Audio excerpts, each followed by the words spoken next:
Belakangan ini aktivitas perkantoran tuh sudah mulai lagi pada keadaan yang normal. Jadi mungkin beberapa teman-teman pasti juga sudah kembali lagi kepada aktivitas kantornya seperti semula.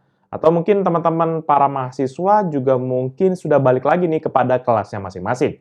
Nah, oleh karena itu, Pichel kali ini akan menyuguhkan nih sebuah review mengenai salah satu perangkat office ataupun kantoran yang cukup penting sebagai media presentasi terutama untuk kebutuhan perkantoran ataupun perkuliahan, yaitu sebuah proyektor dari brand Acer yang menyasar kelas budget ataupun kelas konsumer menengah. Seperti apa detailnya? Let's check it out!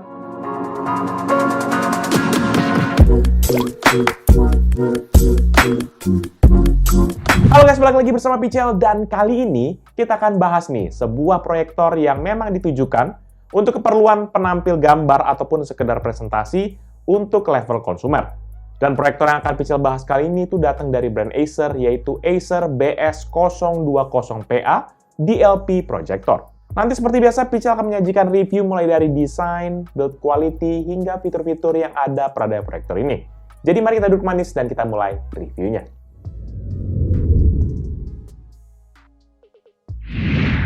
Secara desain, proyektor ini sendiri tuh hadir dengan bentuk yang gak jauh berbeda pada proyektor umumnya.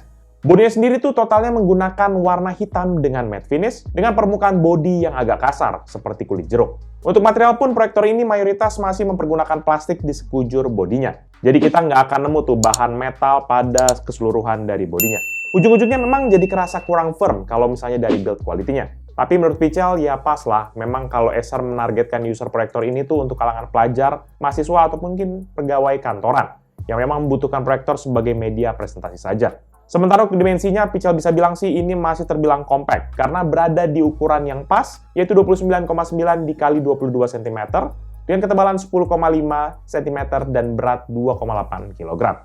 Nah, mulai dari bagian depan proyektornya, nanti terdapat sebuah logo Acer kecil dengan silver matte finish di sisi kiri, beserta juga dengan aksen garis horizontal, yang juga merupakan bagian dari lubang ventilasi untuk udara keluar. Sedangkan di sebelah kanan terdapat lensa output proyektor dan juga sebuah infrared receiver. Dan kalau kita beralih ke sisi kanan, nanti terdapat sebuah lubang ventilasi untuk udara masuk, dan sisi kiri terdapat lubang ventilasi untuk udara keluar, yang merupakan gabungan dengan ventilasi di sisi depan yang tadi. Sementara kalau kita beralih ke bagian atas dari proyektor, tampilannya sendiri ini cukup sepi, dan nggak banyak juga yang bisa dibahas pada sisi ini. Mulai dari bagian kanan atas, nanti pada bagian ini hanya ada sebuah logo Acer berwarna abu-abu terang yang dicetak cukup besar dan juga kontras dengan bodinya. Lalu pada bagian kiri atas terdapat kendali manual untuk layar saham proyektor, yaitu untuk fokus dan juga untuk zoom-nya. Sementara kalau di bagian bawahnya nanti terdapat tombol kendali dan juga indikator yang disusun secara rapih dan juga mengelompok. Ada nanti untuk LED indikator di mana 3 buah lampu yang menandakan untuk status power, status lampu, dan juga temperatur dari proyektornya. Dan di bawah deretan LED tadi terdapat juga tombol power yang ditemani dengan beberapa tombol lain, seperti contohnya keystone up, source, panah kanan dan juga panah kiri, back, keystone down, dan juga tombol menu. Nah, kalau yang nanyain soal input, nanti tuh sebenarnya barulah di bagian belakang dari proyektornya lah yang menjadi tempat untuk semua sumber input proyektornya. Mulai dari kiri nanti terdapat satu port HDMI, satu port RS232 untuk kendali manual via serial port, satu port USB Type-A yang bisa support daya hingga 5 volt 1,5 ampere, satu port VGA input, satu port VGA output, satu port audio input 3,5 mm, dan satu port audio out 3,5 mm. Nggak lupa juga ada sebuah lubang colokan listrik di bagian kiri bawah. Terakhir untuk sisi bawah, proyektor ini sendiri dilengkapi dengan 3 buah kaki yang seharusnya semua bisa di-adjust dengan cara diputar. Tapi pas Pichel cek, yang bisa diputar tuh hanya kaki depan dan juga kaki kirinya saja. Kaki kanannya sedangkan ini sudah dibuat paten. Entah emang desainnya begini atau memang beberapa proyektor juga begitu sih ya. Kayaknya lebih fleksibel aja kalau bisa 3 kakinya kita set. Dan kalau kita mau pasang kepada bracket pun ini juga dimungkinkan karena sudah ada 3 lubang yang support akan ukuran M4. Dan nggak lengkap rasanya kalau misalnya bicara proyektor, kalau kita nggak bahas urusan pendinginannya. Dimana secara umum sih proyektor ini ditunjang dengan 2 buah kipas, yaitu satu di sisi kiri proyektor, yang berfungsi untuk mengisap udara segar, dan nanti akan dibuang di pojok kanan depan dari proyektornya. Kalau dari factsheet yang Pichel terima sih, Acer mengklaim bahwa tingkat kebisingan kipasnya berada di kisaran 33 desibel pada saat mode standar, dan juga 29 desibel pada saat economy mode. Tapi ketika Pichel tes gitu ya, suara kipasnya ini berada di rata-rata 37,1 desibel dengan maksimum hingga 37,9 desibel ini pada mode Eco. Kemudian pada Pichel ubah kepada mode normal, level suara kipasnya naik ke rata-rata 44,7 desibel dengan maksimum hingga 60,8 desibel. Dan lebih lanjut lagi, Pichel coba tes juga kemampuan cooling dari proyektor ini, dan Pichel operasikan proyektor ini dalam ruangan AC sekitar 24 derajat Celcius. Pichel set proyektornya dalam mode Eco dan juga mode normal. Pada mode Eco, suhu panasnya berpusat pada dua titik, yaitu area exhaust sebelah kanan yang menjadi jalur pembuangan udara dari internal proyektornya, di mana memiliki panas rata-rata berada di 44,6 derajat dengan maksimum 81,1 dan minimum 29,9 derajat Celcius. Lalu pada sisi atas, tepatnya di area logo Acer, ini tuh ada dengan panas rata-rata 40,3 derajat dengan maksimum 64,6 dan minimum 30,4 derajat Celcius. Setelah itu, Eco mode-nya Pichel coba matikan, dan setelah berjalan 10 menitan gitu ya, Pichel coba tes lagi nih ukuran suhunya di titik-titik yang sama seperti tadi. Dan pada area exhaust kanan, ini rata-rata suhunya menjadi 51,2 derajat dengan maksimum 74,9 dan minimum 30,7 derajat Celcius. Dan pada sisi atas di area logo Acer, rata-rata suhunya menjadi 40,6 derajat dengan maksimum 47,8 dan minimum 28,6 derajat Celcius. Jadi secara temperatur, teman-teman bisa rasakin sendiri ya bahwa ini tergolong cukup panas. Jadi pastikan jangan sampai ada barang-barang ataupun benda-benda yang menghalangi akan area kipasnya ya. Kalau enggak, resiko nih. Panasnya lumayan.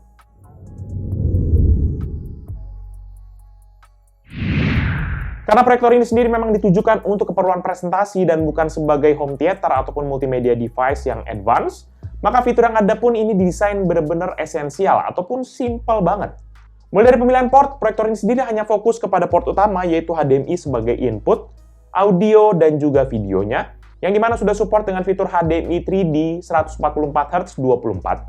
Dengan port HDMI sendiri, maka banyak hal yang bisa dikoneksikan, seperti contohnya PC, laptop, konsol, TV box, atau bisa juga dipasangkan dengan Chromecast, agar kita bisa sharing secara wireless dari handphone ataupun dari device lainnya. Dan proyektor ini sendiri juga nggak memiliki operating system di dalamnya, sehingga ini akan bergantung banget dengan input device yang kita miliki. Atau kalau misalnya teman-teman masih ada PC yang non-HDMI, beruntungnya karena masih disediakan juga nih port VGA input dan juga VGA outputnya.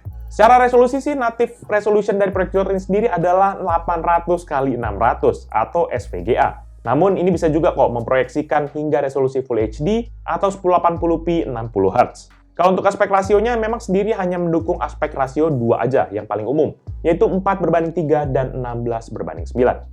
Walaupun nanti untuk 16:9 seperti biasa, maka yang bagian atas dan bawah itu akan ada black bar gitu ya. Jadi bukan natif 16:9. Kemudian dari segi visualisasi, Acer proyektor ini sendiri tuh bisa menampilkan gambar dengan bentang diagonal hingga 50 inci pada jarak 2 meter. Sementara untuk diagonal minimalnya, Pichel nggak menemukan pada situs resmi Acer ataupun referensi lain terkait dengan ukuran minimumnya. Tapi sewaktu Pichel tes sendiri, proyektor ini sendiri bisa mengambilkan gambar yang jelas gitu ya, sebesar 8 inci dengan jarak 27 cm dari titik fokus. Jadi untuk urusan jarak proyeksi, Pichel bisa bilang ini nggak terlalu memakan tempat, sehingga buat kita yang mungkin taruh di kos-kosan, atau mungkin di kamar yang kecil gitu ya, kayak gini, harusnya nggak terlalu bermasalah. Akan tetapi walaupun proyektor ini didesain untuk keperluan yang tergolong simpel ataupun esensial gitu ya, Acer nih masih menyematkan fitur yang hampir nggak ada di proyektor sekelas, yaitu yang namanya Auto Keystone, di mana proyektor ini sendiri akan menyesuaikan gambar ataupun lebih tepatnya meluruskan proyeksi dari visualnya, dan juga dalam keadaan yang terlalu ke atas ataupun terlalu ke bawah dia bisa diatur dengan sudut kemiringan hingga 40 derajat. Lalu untuk mekanisme proyeksinya, proyektor ini sendiri juga sudah menggunakan sumber cahaya dengan tipe DLP atau Digital Light Projector, di mana sistem ini nggak lagi menggunakan lampu berbahan LED ya, tapi menggunakan mekanisme panel cermin berukuran mikroskopis yang disebut sebagai Digital Micro Mirror Device atau DMD. Secara konsepsi ini, setiap DMD yang ada ini terdiri dari jutaan cermin super kecil yang masing-masing bertindak sebagai pemantul elemen-elemen gambar, atau biasanya lebih sering kita sebut sebagai pixel pada media proyeksi. Dan oleh karena itu, proyektor ini sendiri bisa memiliki tingkat kecerahan hingga 4000 lumens dengan kontras rasio hingga 20.000:1. Secara real life, gambarnya ini sendiri masih tergolong cerah dan juga masih bisa acceptable lah menurut Pichel untuk hasilan warnanya. Kemudian untuk menjaga mata kita dari kelelahan saat menggunakan proyektor ini, Acer juga sudah menyematkan yang namanya Blue Light Shield, yang bisa kita nyalakan dan juga matikan secara manual dari menu setting. Lebih lanjut, nanti dalam mengendalikan proyektor ini sendiri ada dua cara yang bisa kita lakukan. Pertama, kita bisa pakai tombol yang ada di proyektornya, seperti yang sudah Pichal mention tadi di bagian desain. Tapi supaya lebih simpel sih, teman-teman bisa menggunakan remote control bawaannya. Ya meskipun menu-menu tombolnya nggak jauh berbeda dengan tombol yang ada pada proyektornya, tapi at least kita nggak perlu mencet-mencet ke langsung tombol dari proyektornya gitu. Nah, karena kita tadi udah ngomongin menu, maka Pichal akan bahas sedikit nih soal menu-menu setting yang bisa kita dapatkan pada proyektor ini. Menu pertama yaitu color, di mana di sini teman-teman bisa melakukan pengaturan seperti kayak blue light shield, luminescence, habis itu ada preset display proyektor, hingga pengaturan brightness dan juga kontrasnya. Menu kedua yaitu image, di mana di sisi ini kita bisa menyeting semua hal yang berhubungan dengan proyeksi dari proyektor ini, seperti contohnya posisi ataupun on-off fitur auto keystone, dan masih ada banyak lagi. Untuk menu ketiga yaitu setting, di mana ini berisi source selection hingga kepada menu reset untuk proyektor ini. Sementara untuk menu keempat, yaitu Management, ini berisi pengaturan untuk Eco Mode, aturan ketinggian, hingga menu informasi perihal dari proyektor ini. Dan untuk menu kelima, yaitu Audio, di mana ini berisi pengaturan volume dan juga audio-audio lainnya. Sedangkan untuk menu keenam, yaitu 3D, di mana ini berisi pengaturan yang terkait dengan HDMI 3D fiturnya.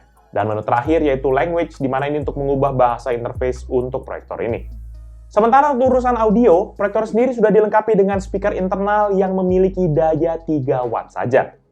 Sewaktu Pichal tes sih ini output suaranya ya cukup-cukup makan lah. Terdengar keras dan nggak cempreng, walaupun bassnya juga nggak berasa sama sekali. Jadi tipikal-tipikal suara speaker yang seadanya aja gitu. Dan tentu aja kita jelas butuh external speaker buat kita yang mungkin mau lebih seriusan. Tapi minimal dengan adanya internal speaker ini cukup fleksibel lah sewaktu-waktu kita butuh audio ala kadarnya. Pada pengetesan audio secara maksimum, maka speaker ini dapat menghasilkan suara rata-rata 67,1 desibel dan maksimum hingga 77,6 desibel. Buat yang penasaran, berikut ini merupakan contoh audio dari Acer BS020PA DLP Projector. Check this out.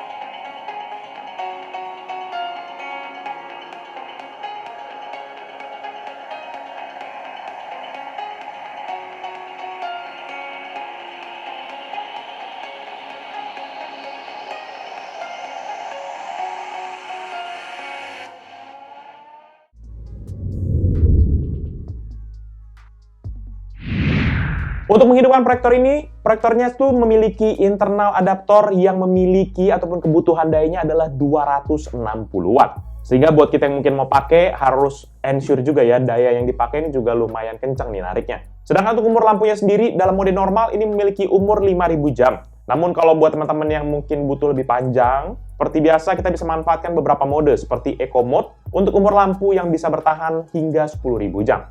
Atau kalau mau lebih jauh lagi, ada juga nih, Extreme Eco hingga durasi 15.000 jam.